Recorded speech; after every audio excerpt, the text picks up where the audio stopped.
ओम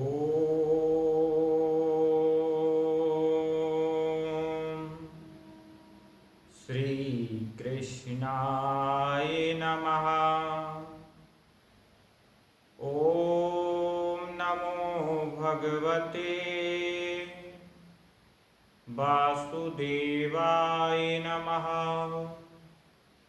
श्री गणेशाय नमः। श्री गणाधिपते नमः। वक्रतुंड महाकाय सूर्यकोटि समप्रभा निर्वदन्ने कुर्मदेव सर्वकार्येषु सर्वदा। या देवी सर्वभूतेषु शक्तिरूपेण संस्थिता नमस्तस्यै नमस्तस्यै नमस्तस्यै नमो नमः। या कुन्देन्दु सरस्वती सारहारधवला या शोभवास्तावता या वीणावरदण्डमण्डतिकरा या शेषपद्मासनः या ब्रह्माच्युतशङ्करप्रभृतिभिः देवैः सदा वन्दिता।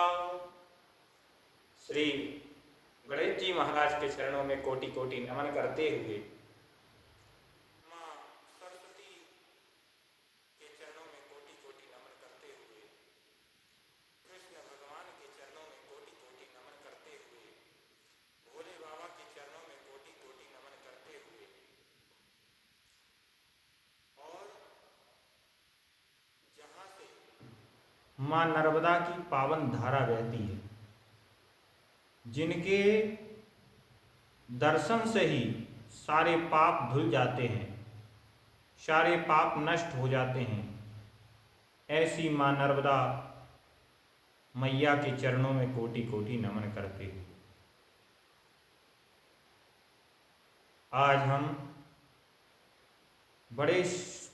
आज बड़ा सौभाग्यशाली दिन है।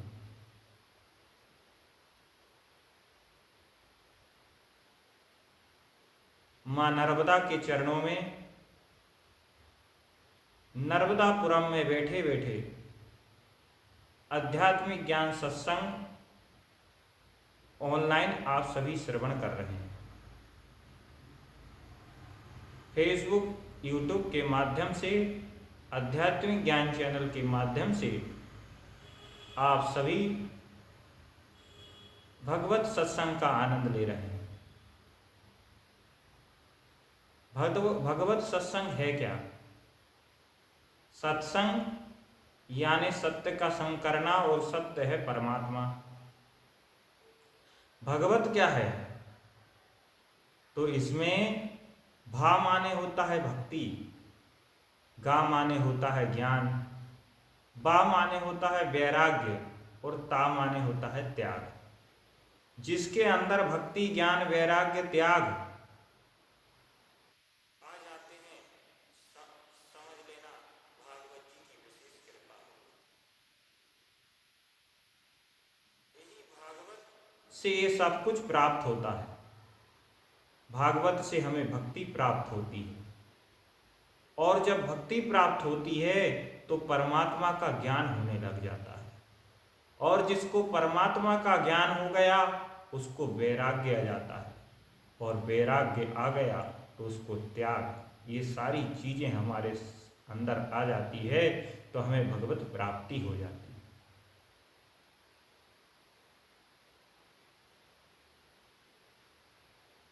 तो आप भागवत सत्संग का आनंद ले रहे हैं। ऐसी भागवत जी जो सबका जीवन बदलने वाली है। राजा परीक्षित जी ने सुखदेव जी से पूछा, राजा परीक्षित जी कहते हैं, हे गुरुदेव, मुझे आप ये बताओ कि 7 दिन में मेरी मृत्यु होने वाली है और मुझे डर लग रहा है, परंतु ऐसा कुछ उपाय बताओ कि 7 दिन में मेरी मृत्यु भी ना हो। मृत्यु तो हो पर मुझे उसका भय ना हो, क्योंकि श्राप दिया, मृत्यु तो होनी थी, पर मृत्यु का डर ना लगे। मुझे मरना सिखा दो। अब ये शब्द थोड़ा आपको अटपटा लग रहा होगा, पर सुखदेव जी राजा परीक्षित ने सुखदेव जी से पूछा। सुखदेव जी मुस्कुराए और फिर कहा, राजन, ये जो 7 दिन तुम्हारे पास नहीं है, ये 7 दिन हम सबके जीवन के दिन हैं। 7 दिन में तुम्हारी मृत्यु होने वाली है और 7 ही दिन में हम सबकी भी मृत्यु होने वाली है। तो राजन, ये प्रश्न तुम्हारा नहीं है, ये जगत के कल्याण का करने वाला है। रामचरितमानस हमें जीवन के जीने की कला सिखाती है, पर रामायण, पर भागवत कथा हमें कैसे मरना है, ये भागवत जी सिखाती है। भागवत वो चीज है जिसको सुनकर आत्म कल्याण किया जा सकता है। ऐसी अनेकों कथा है जिससे सुनने से जीवन बदल गया। भागवत यहाँ ज्ञान वैराग्य, नारद जी ने जब भक्ति भागवत जी को सुनाया, भागवत जी को सुनाया तो ज्ञान वैराग्य मूर्छित पड़े थे और भक्ति मां ज्ञान वैराग्य वृंदावन में आके बूढ़े हो गए थे और भक्ति मां जवान हो गई थी। अब जरा सोचिए कि जिसकी मां जवान और उसके बच्चे बूढ़े पड़े हैं, तो उस मां पे क्या बीत रही होगी। तो नारद जी को दया आई, नारद जी संत आए, क्योंकि संत जब भी मिले हैं, जब भी किसी को मिले हैं, उनका कल्याण किया है। अगर आपको भी, आप अगर कोई परेशानी में हो और अचानक संत आ जाएं, गुरु आ जाएं, तो समझ लो वो परेशानी चुटकियों में दूर हो जाएगी। गुरुदेव ऐसे हैं ही, इसलिए तो कहा जाता है, गुरु गोविंद दाऊ खड़े, काके लागू पाए, बलिहारी गुरु आपकी, जो गोविंदियो बताए। इसलिए कहा जाता है, क्यों? क्योंकि गोविंद को बताने वाले हमारे गुरुदेव हैं। इसलिए जीवन में एक गुरु का होना बहुत आवश्यक है। और गुरु कैसा होना चाहिए? गुरु ऐसा जिसका शब्द सुनकर हमारे जीवन में परिवर्तन आ जाए, जीवन में ऊर्जा आ जाए और वो परमात्मा से मिलने का सपना, वो लक्ष्य हमको भी उसके प्रति आकर्षित कर दे। ऐसे गुरु जब मंत्र में नाम दीक्षा देते हैं, कानों में नाम दीक्षा देते हैं, तो हमारा जीवन में आत्मा रूपी ज्योति जल जाती है, ज्ञान रूपी ज्योति जल जाती है। आध्यात्मिक की तरफ हम अंदर ही परमात्मा को खोज लेते हैं। परंतु आपने गुरु सही नहीं बनाया और उस गुरु ने नाम दीक्षा दे दी जिसको खुद ही पता नहीं कुछ भी, और उसने नाम दीक्षा दे दी, और उसके नाम दीक्षा देने से आपका कल्याण नहीं होने वाला, ज्योति रूप बुझ जाती है। आपने घर में, गांव पे चूल्हा जलता है, चूल्हे में अगर फूंक मारते हैं तो चूल्हा जल जाता है। और गांव में पहले चिमनी होती थी और चिमनी में फूंक मारते थे तो वो बुझ जाती थी। ऐसे ही हमको गुरु ऐसे ही नाम सुनना है जिसके नाम सुनने से ही हमारी ज्योति जल जाए। और ऐसे एरा गेरा से सुन लिया तो समझो उसकी तो बुझी पड़ी है, आपकी भी बुझ जाएगी। तो ज्ञान भक्ति मूर्छित पड़ी थी, और जब मूर्छित पड़ी तब पूछा गया। नारद जी सामने से निकल के जा रहे थे। नारद जी ने पूछा, आप लोग कौन हो और ये मूर्छित अवस्था में क्यों पड़े हो? तो भक्ति बोलती है, महाराज मैं भक्ति हूँ और ये ज्ञान वैराग्य हैं। कलयुग के प्रताप से ये बूढ़े हो चुके हैं, मूर्छित हो गए हैं और मैं कृपया करके हमारा मार्गदर्शन कीजिए, हमें इस दुख से बचाइए। नारद जी ने चारों वेद के मंत्र सुना डाले। भक्ति ज्ञान वैराग्य आंखें खोलते हैं और फिर वही अवस्था में पड़ जाते हैं। नारद जी चिंतित होने लगे। चिंतित होते होते भगवान विष्णु के पास गए। भगवान विष्णु ने शौनक जी के पास भेजा। शौनक जी शौनकादिक मुनि ऋषियों को कथा सुना रहे थे।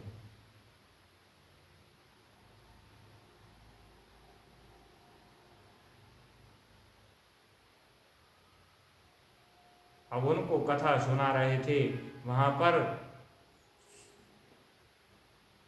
उन्होंने सबका कारण बताया। ज्ञान वैराग्य और भक्ति को लाया गया। सातों दिन की कथा सुनी और ज्ञान वैराग्य भक्ति तो नाचने लगी, ज्ञान वैराग्य भी खिल उठे। ऐसी श्रीमद् भागवत कथा है। आइए हम वो प्रसंग में जाते हैं जहां पर कृष्ण भगवान गोपियों की याद कर रहे हैं मथुरा में बैठकर। और मथुरा में बैठे हैं कृष्ण भगवान, मधुर मधुर बंसी बजा रहे हैं और आंखों में आंसू। उद्धव जी आते हैं और पूछते हैं, कन्हैया तेरी आंखों में आंसू क्यों? हे माधव तेरी आंखों में आंसू क्यों? आज पहली बार तेरे आंखों में आंसू देखा है, कोई बात की परेशानी है क्या? तो कन्हैया ने बोला, श्याम सुंदर ने बोला, उद्धो आज मुझे गोपियों की याद आ रही है, वो नंद बाबा की याद आ रही है, माँ यशोदा की याद आ रही है। अरे उद्धो उन सब की याद के कारण आज मैं दुखी हूँ। वो तो हंस पड़े, हंसते हुए कहा, अरे पागल तू एक का नहीं है, तू सबका है। तेरी याद सब करते हैं पर भगवान किसी के लिए रोते नहीं है। तुम ज्ञान वैराग्य सब चीजों से ऊपर हो, तुम भगवान हो। उद्धव ने कन्हैया ने कहा, ये चीज मेरे तो समझ में आ रही है उद्धव, तुम्हारी बात मेरे सब समझ में आ रही है, पर यही बात तुम गोपियों को सुनाओ, गोपियों को समझाओ, नंद बाबा को समझाओ, यशोदा को समझाओ, तो शायद वो मान जाए। वो बेचारी रोज मेरे लिए रोती है और उनको रोके देख उनको जब रोते हुए समाचार उनका सुनता हूँ तो मैं दुखी होता हूँ। इसलिए तुम उनको समझा दो, उनको बता दो कि मैं भगवान हूँ, किसी एक का नहीं हूँ, सबका हूँ।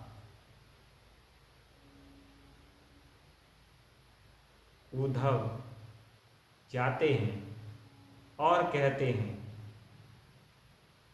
जाने लगे, रथ सजाया और धीरे धीरे रथ वृंदावन की तरफ पहुंचा। वृंदावन में, ब्रज में गोपियां रो रही थी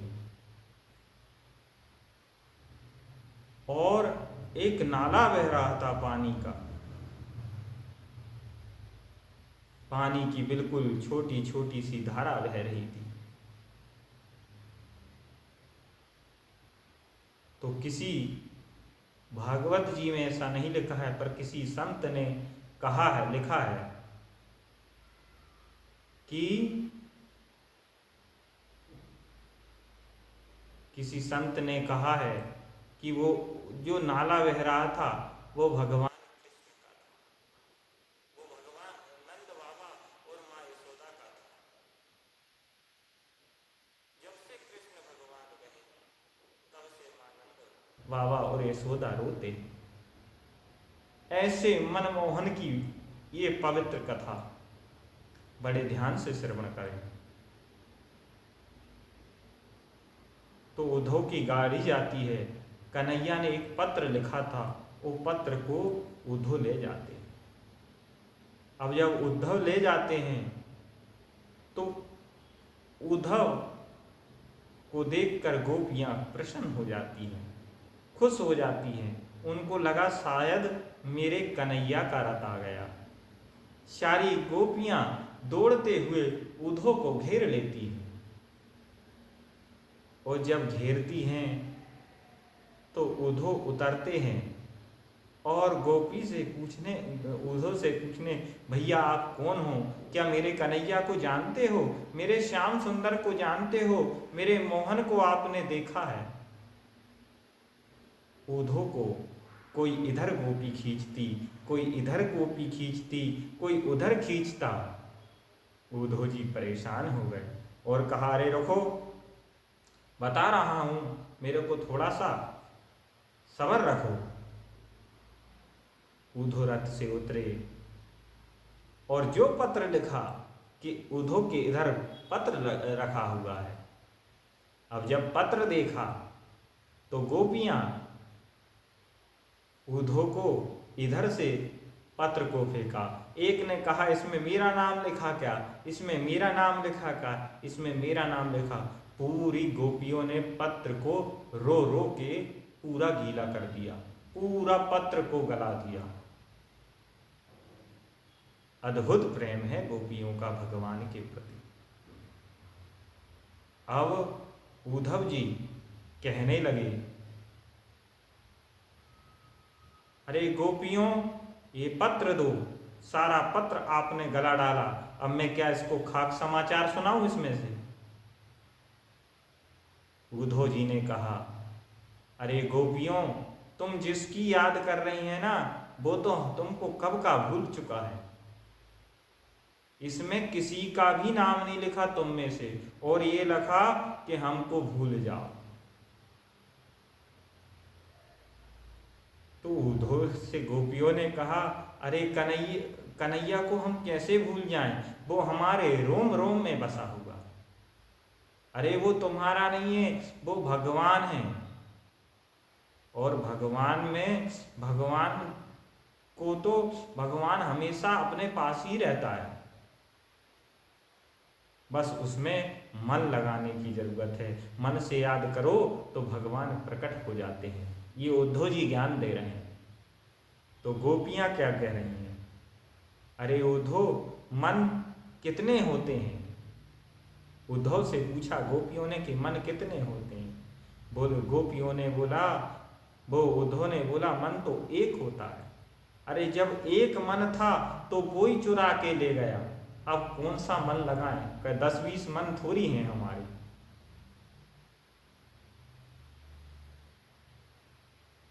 अब उद्धव का ज्ञान धीरे धीरे प्रेम के आगे झुकने लगा। बड़ा आए थे तब बड़े समझदार, ज्ञानी और थोड़ा सा अहंकार लेके आए थे। अब अहंकार की एक पहलू टूटने लगी गोपियों के आगे। फिर गोपियों ने कह दिया कि उद्धव, ये तुम्हारे ज्ञान, वैराग्य, पूजा पाठ, ये सब की बात समझ में नहीं आती है। क्यों? तो गोपी कहने लगी, ये तो प्रेम की बात है उधो, बंदगी तेरे बस की नहीं है। उधो, ये तो प्रेम की बात है, ये प्रेम की बात तुम्हारे बस की बात नहीं है। जो तुम कहते हो ना, अरे यहाँ सर्दे के होते हैं सादे, आशिका इतनी सस्ती नहीं है। गोपी कहने लगी, अरे तुम जो समझ रहे हो ना, यह ज्ञान भक्ति वैराग्य वाली बात नहीं है, ये तो प्रेम की बात है। और प्रेम में सौदे होते हैं, सर दे के होते हैं, सिर के सौदे होते हैं, आशिका इतनी सस्ती नहीं है। और उद्धव, जब तुम पूजा पाठ की बात करते हो, अरे तुम कौन सी पूजा की बात करते हो? हम सुनाएं हमारी पूजा क्या है? प्रेम वालों ने कब वक्त पूछा। गोपी कहती है कि उद्धव जी, प्रेम वालों के पास वक्त नहीं होता है, इनकी पूजा में सुन लो उद्धव, इनकी पूजा में सुन लो उद्धव जी, हमारी पूजा में वक्त ही नहीं होता है, टाइम नहीं होता है। क्यों? क्योंकि यहाँ दम दम में होती है पूजा, सर झुकाने की फुर्सत नहीं है। अरे तुम उद्धव, कौन से प्रेम की बात कर रहे हो, कौन से पूजा पाठ की बात कर रहे हो? यहाँ हर सांस में कन्हैया की पूजा होती है और सर को झुकाने की फुर्सत नहीं है। तुम प्रेम की भाषा को नहीं जानोगे मेरे उद्धव, हम उद्धव जी आप नहीं जानोगे। उधर ये सारी चीजें उद्धव की समझ में आ रही, धीरे धीरे करके। अब आखिरी पहलू बचा अहंकार टूटने का। उद्धव जी राधा जी के पास गए, और राधा जी के पास गए तो उधर श्याम सुंदर बैठे हुए हैं, कृष्ण कन्हैया बैठे हुए हैं, और राधा जी के साथ बांसुरी बजा रहे हैं। बड़ी मधुर मधुर बांसुरी बज रही है कन्हैया की, श्याम सुंदर की। उद्धव दंग रह गए, चौंक गए। अरे कन्हैया तुम यहाँ हो? कन्हैया सिर्फ हंसते हैं, मुस्कुराते हैं और कुछ नहीं बोलते। अब तो उद्धव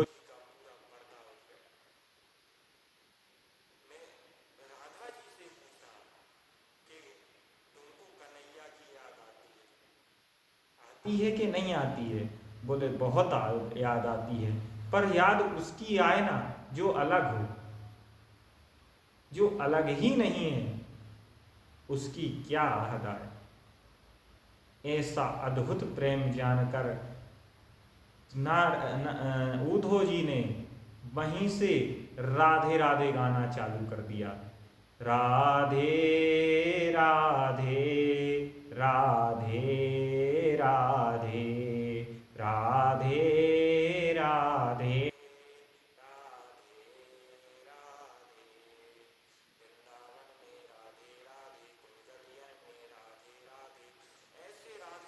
गाते हुए उद्धव जी वृंदावन से मथुरा की ओर पहुंच गए।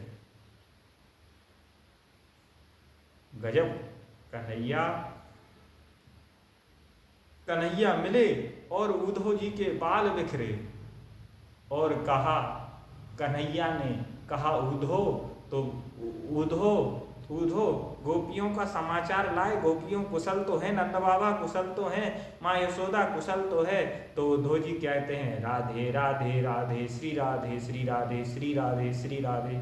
उद्धव जी को राधे कृष्ण के अलावा अब कुछ दिख ही नहीं रहा। ऐसी राधा रानी है ही, राधा रानी को जिसके, राधा शब्द बड़ा अलौकिक है। राधा रानी, राधा रानी जिस किसी को मिल गई उसको श्याम चाहिए ही नहीं। क्यों? क्योंकि राधा जिसको मिल गई उसको कुछ समझ में आएगा ही नहीं। सिर्फ केवल मोहन ही दिखेगा। जिसको राधा रानी के दर्शन हो गए उसको दुनिया दिखेगी नहीं, उसको सिर्फ मोहन दिखेगा। मोहन में राधे दिखेगी, राधे में कन्हैया दिखेगा। ऐसे मेरे कृष्ण कन्हैया, ऐसे श्याम सुंदर, ऐसे मनमोहन की करुणामयी राधा रानी है। राधा रानी की कथा हम विस्तार से अगले पार्ट में सुनेंगे, जब राधा जी की वंदना स्वयं भोलेनाथ करते हैं। वो स्तुति श्लोक अर्थ के साथ हम दूसरे पार्ट में आपको सुनाएंगे। हम सोमवार को उसको सुनाएंगे। आपने अगर इस उद्धव लीला का गोपी गीत, गोपी की करुणा प्रेम का आनंद लिया है तो इस चैनल को जरूर सब्सक्राइब कर देना, शेयर कर देना। श्री राधे कृष्णा आध्यात्मिक ज्ञान चैनल के माध्यम से आप सभी को प्रणाम। आज की वाणी को मैं यहीं विराम करता हूँ। कल हम ठीक कल नहीं, सोमवार को ठीक 6 बजे आप सभी को हम इससे आगे की कथा श्रवण कराएंगे। अगर आपको ये कथा, इस चीज़ को अगर आपको अच्छी लगी हो तो आप इसको श्रवण करें और जीवन में जरूर उतारें। आध्यात्मिक ज्ञान चैनल के माध्यम से आप सभी को कोटि कोटि नमन, कोटि कोटि प्रणाम। चैनल को प्लीज़ सब्सक्राइब कर दीजिए। धन्यवाद।